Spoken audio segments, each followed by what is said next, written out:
Bonjour à tous et à toutes, aujourd'hui nous allons découvrir ensemble une œuvre cinématographique adaptée du manga Homonculus. Voilà, faut pas que je le mette à l'envers. Alors déjà, c'est un manga de Hideo Yamamoto qui a été une première fois publié en 2003 au Japon. La série s'est terminée en 15 tomes, la version française de ce manga a été publiée en 2011 en France. Et c'est en 2021 que Homonculus va avoir son adaptation cinématographique de 1h55. Vous pouvez le retrouver sur la plateforme Netflix. Susumu Nakoshi, SDF d'une trentaine d'années, vit le plus clair de son temps dans sa petite voiture garée à côté du parc central de Shinjuku, où il s'y rend pour discuter et déjeuner avec des SDF qui y séjournent à l'année. Pas tout à fait intégré à ce monde, il refuse systématiquement d'installer une tente à côté des autres SDF, préférant largement dormir, malgré le froid de l'hiver, dans sa petite voiture. La particularité de Nakoshi, c'est qu'il est amnésique et il ne sait pas qui il est en fait, du coup. Malheureusement, un jour, sa voiture, la seule chose qu'il possédait, va être enlevée par la fourrière. Sans argent et abandonné de tous, il va se rappeler de sa rencontre particulière avec un jeune homme, un étudiant en médecine du nom de Ito Manabu, qui lui avait fait une demande un peu surprenante. Pour la modique somme de 700 000 yens, genre à peu près 5 000 €, il lui propose de faire une intervention chirurgicale qui s'appelle la trépanation, qui consiste en fait à faire un petit trou dans le crâne, sans toucher le cerveau. Évidemment, au départ, Nakoshi décline l'offre, mais étant au bout du rouleau, il finit par accepter et se retrouver malgré lui sur le lit d'opération aux mains d'un étudiant en médecine un peu fêlé. Homonculus va me servir de tremplin pour vous parler aujourd'hui de sujets de société auxquels on a rarement l'occasion d'aborder sur YouTube, qui pourtant font partie intégrante du Japon, comme on peut retrouver l'équivalent dans nos pays occidentaux. Pour faire cette vidéo, je me suis basée sur des articles, des livres, des documentaires et films, comme support supplémentaire pour appuyer mes futurs propos. Et surtout, pour montrer que Homonculus n'est pas juste une œuvre fictive, mais c'est aussi une histoire qui s'inspire de la réalité pour accompagner son récit. Le monde est divisé en deux parties. La partie émergée de l'iceberg, avec les sans-abri, que l'on tente de cacher tant bien que mal, et la partie immergée de l'iceberg, avec la prostitution, la pègre, et tout autre problème social que la société tente de laisser derrière des portes closes. Homonculus, c'est l'œuvre qui révèle métaphoriquement ces problèmes, une critique subtile de la société moderne japonaise, mais qui peut également faire écho à toutes nos sociétés contemporaines. Nakoshi, le personnage principal, nous permet de voir, tel un kaléidoscope, à travers l'âme des personnes qui l'entourent, les traumatismes, les peurs, les souffrances. Rien n'échappe à l'œil de Nakoshi, chaque individu prenne des formes différentes, tels que des objets ou autres qui sont la représentation visuelle de nos peurs et de nos souffrances. Nakoshi a la faculté d'ouvrir la porte de ce monde auquel nous n'avons pas forcément envie de voir ou de reconnaître. Homonculus, c'est l'envers du décor de la société japonaise avec une touche fantastique et folklorique. Dans cette vidéo, nous allons nous intéresser aux aspects sociétals du Japon, avec notamment la pauvreté, avec la présence des SDF dans le film, mais aussi des yakuza, de la prostitution infantile, et pour finir, nous nous intéresserons rapidement aux aspects techniques du film, avec genre la fiabilité du scénario au niveau du manga. Nous verrons le cadrage, le montage, la musique, et etc., etc., etc.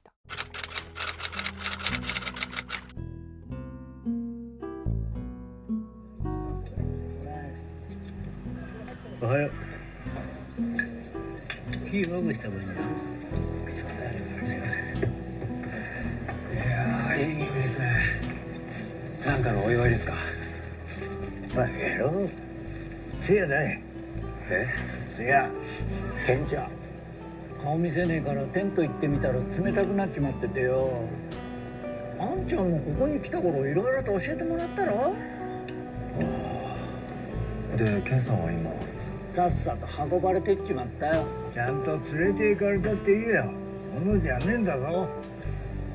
これよかったらどうぞ。おお、弔い酒だ。じゃあ、あんちゃんも一杯飲んでいかねえか。おいおいおい、やめときなよ。仲間が死んじゃってんのに何にも感じねえのか。あのあんちゃんずーっとあそこにいらんの。何にも覚えてないらしい。あるかい、記憶喪失。どうだかな、羽振りいいし難くせえな。Le film nous introduit directement dans le monde des sans-abri. On comprend rapidement que Nakoshi est un habitué des lieux, mais ne semble pas non plus vouloir totalement s'intégrer à cet univers. On peut le constater rapidement grâce aux commentaires des sans-abri qui ne l'apprécient pas plus que ça. Au vu de son comportement genre un peu étrange, si on observe bien, on se rend compte rapidement que la plupart des SDF sont des seniors entre 50 et 70 ans. Du coup, avec cette séquence, nous allons nous intéresser au fonctionnement de la vie des SDF au Japon. L'ère Showa est marquée par de nombreux événements majeurs de l'histoire japonaise, tels que sa défaite lors de la Seconde Guerre mondiale, 1939-1945, une période trouble d'un Japon dévasté par les vestiges de la guerre, visibles dans la plupart des villes nippones.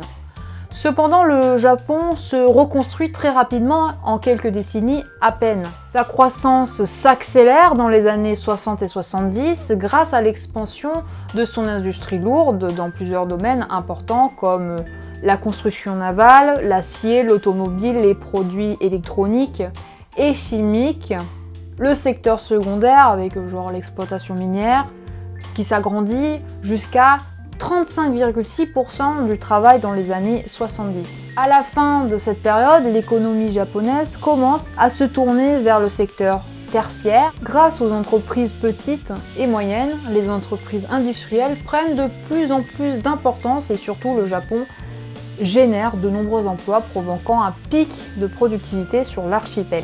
La péninsule nippone se modernise rapidement et ses usines sont de mieux en mieux équipées et concurrence même les pays occidentaux. La qualité de vie au Japon s'améliore, que cela soit au niveau du travail, mais aussi de la santé, de l'éducation, puisque le système éducatif japonais d'après-guerre permet fortement d'améliorer la modernisation du pays. Les années 80 marquent un taux important de la croissance japonaise, en moyenne 5%, qui d'ailleurs est plus élevé que les États-Unis de la même période, qui a un taux genre de 3,8%. Le Japon fait face à de nombreuses fluctuations du prix du pétrole qui provoquent des crises dans le monde, mais le Japon arrive à faire face à ces crises. L'économie japonaise de ces périodes est en plein essor et concurrence le monde occidental dans bien des domaines. L'ère Heisei débute difficilement puisque les années 90 vont marquer un tournant important dans l'économie japonaise. Cette période correspond à l'explosion de la bulle spéculative, on appelle cette période la décennie perdue, période de crise répétée au Japon, entraînant un taux de chômage record qui continue à augmenter au fil des ans. Les années 2000 représentent une omniprésence de la pauvreté de manière plus visible qu'auparavant. Les personnes directement touchées par les crises à répétition se sont retrouvées à la rue, construisant des villages de carton ou se cachant dans des gares pour être à l'abri des intempéries. Certains mettent en place des campements de fortune dans les jardins publics, comme par exemple dans le parc de Shinjuku, que l'on retrouve du coup avec la séquence de Homunculus au début du film. Pour vous donner un exemple visuel, la courbe du chômage reflète assez bien l'accroissement de la pauvreté au Japon. Aujourd'hui, malgré les fluctuations cycliques de l'économie nippone, les taux restent historiquement hauts. La plupart des sans-abri sont des seniors qui, pour réussir à gagner quelques yens, ramassent des cartons. Je pense que vous avez certainement dû déjà en voir dans des films ou séries asiatiques, une personne âgée en train de tirer difficilement une charrette remplie de cartons à ras-bord. Cette activité est également pratiquée en Corée du Sud, genre par exemple avec la série Strange.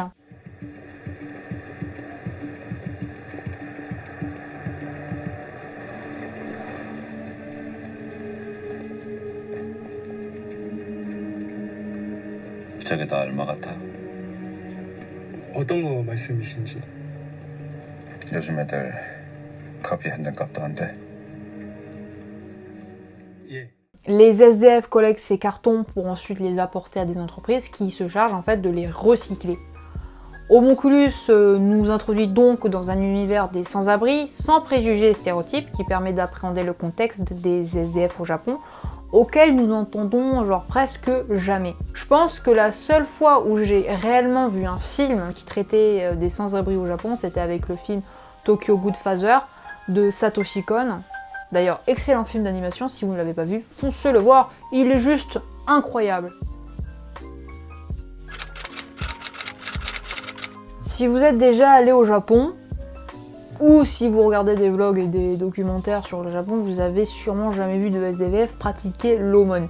Tout simplement car c'est extrêmement mal vu au Japon. Évidemment, ça ne veut pas dire forcément que aucun SDF n'a jamais tenté de le faire, mais c'est tout de même une activité proscrite au Japon. En France, par exemple, dans les grandes villes, dans les rues passantes ou encore au coin d'un feu rouge, on a des sans-abri qui nous demandent régulièrement quelques pièces.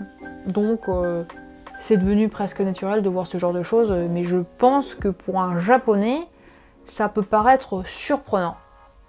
Je pense, hein.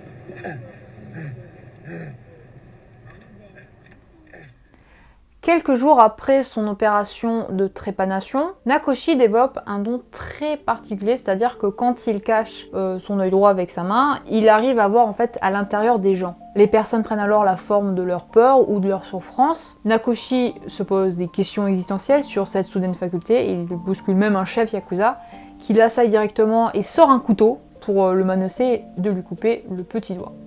Ce petit doigt-là. Nakoshi étant trop omnibulé par sa vision du Yakuza qui prend la forme d'un robot style Gundam, Nakoshi ne fait même plus attention à la situation dangereuse qui se défile devant ses yeux.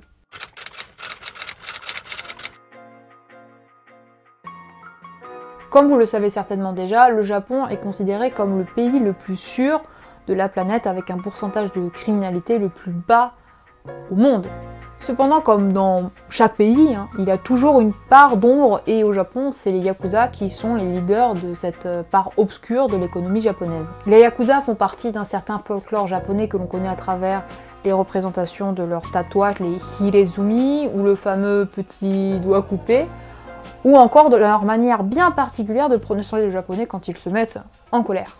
Ils sont d'ailleurs régulièrement parodiés par les mangaka, genre La Voix du Tablier si vous connaissez. Juste génial, mais bon, petit aparté.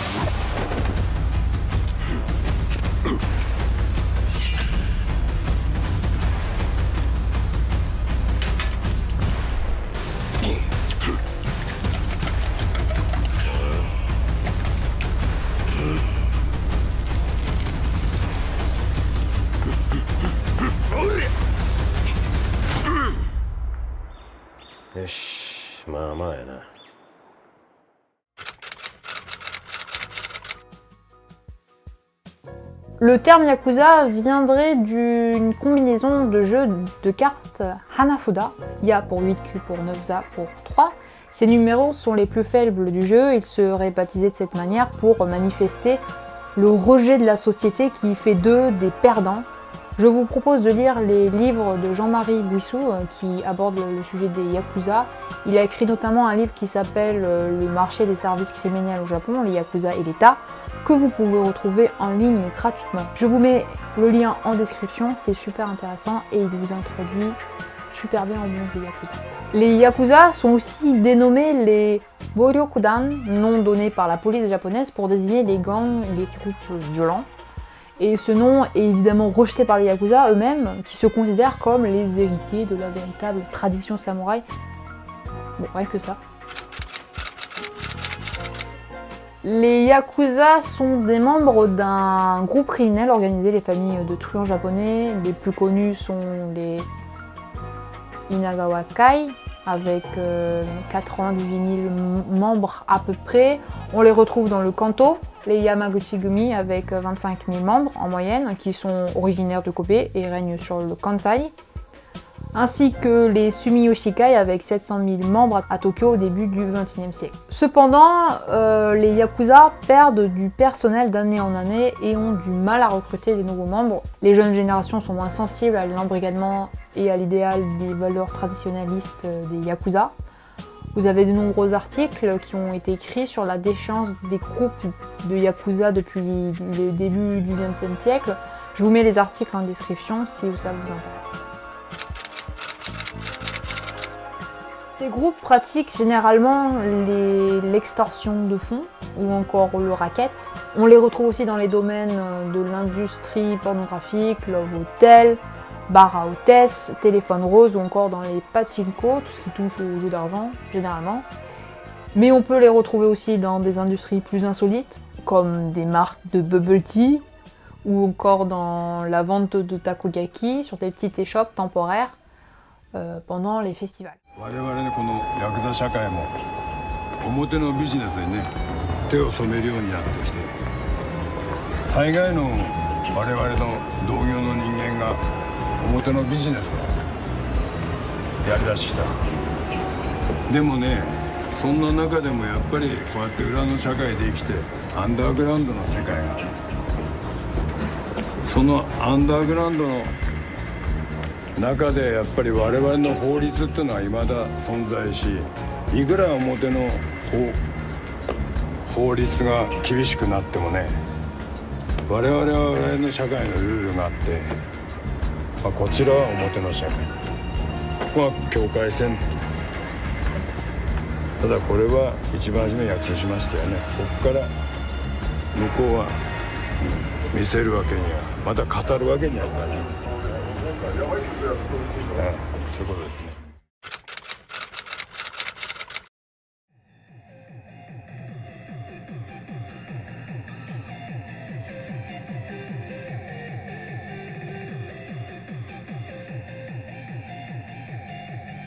見ました？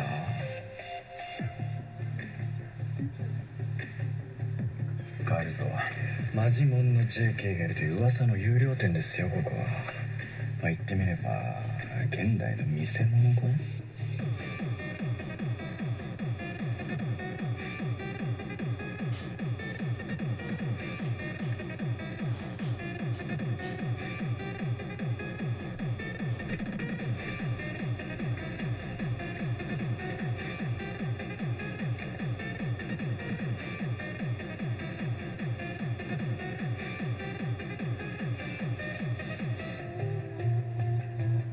ああいうバクモンが好みか。え？あたりな。菅のバクモンだ。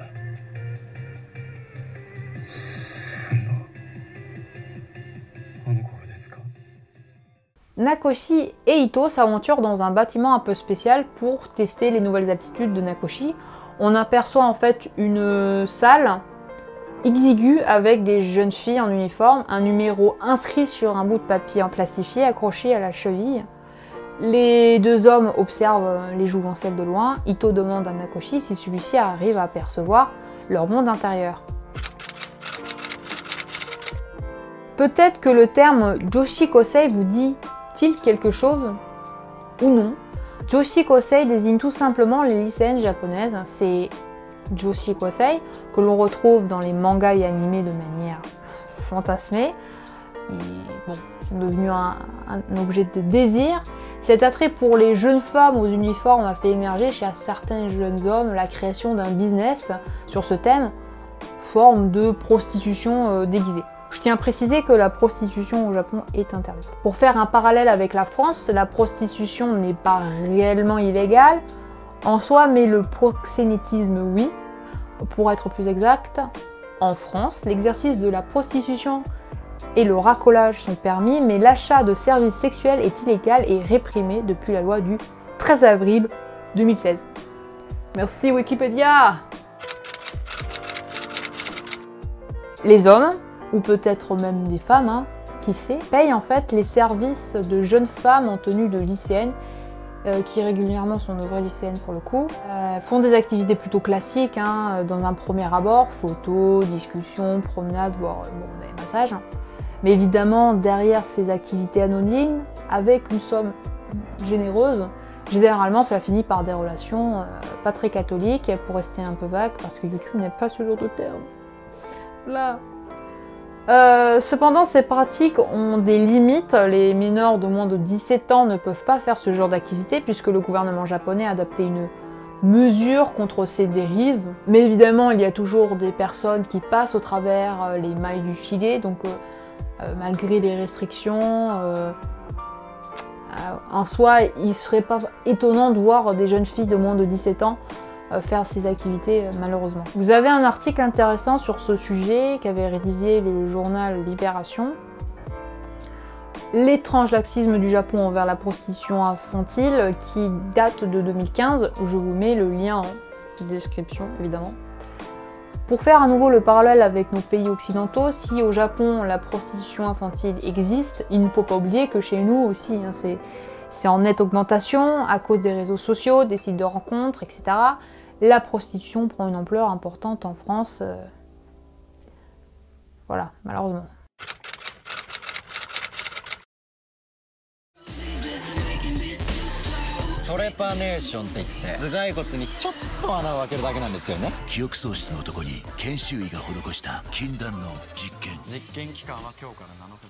Pour moi, Homunculus est un film à visionner plusieurs fois.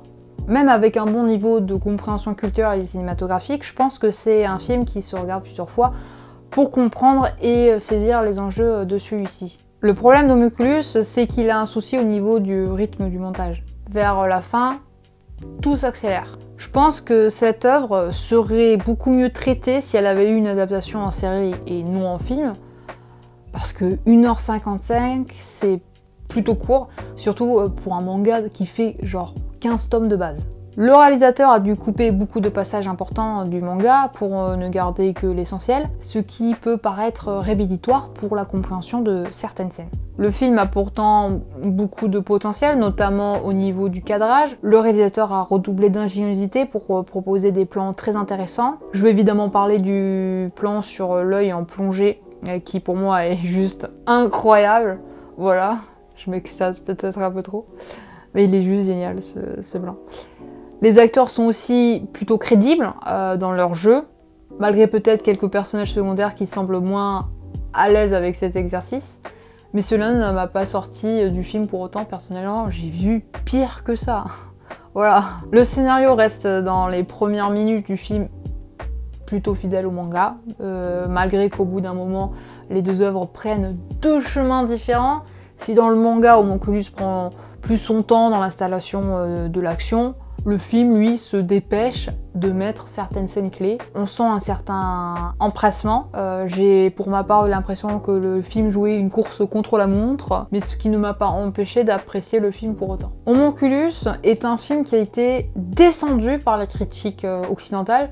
J'ai lu des reviews qui le critiquaient assez durement de manière gratuite, alors que pour moi, il reste un film très divertissant, avec de bonnes idées de mise en scène. Même s'il y a certains points qui auraient pu être améliorés, comme une meilleure gestion du background musical qui a été complètement oublié là pour le coup.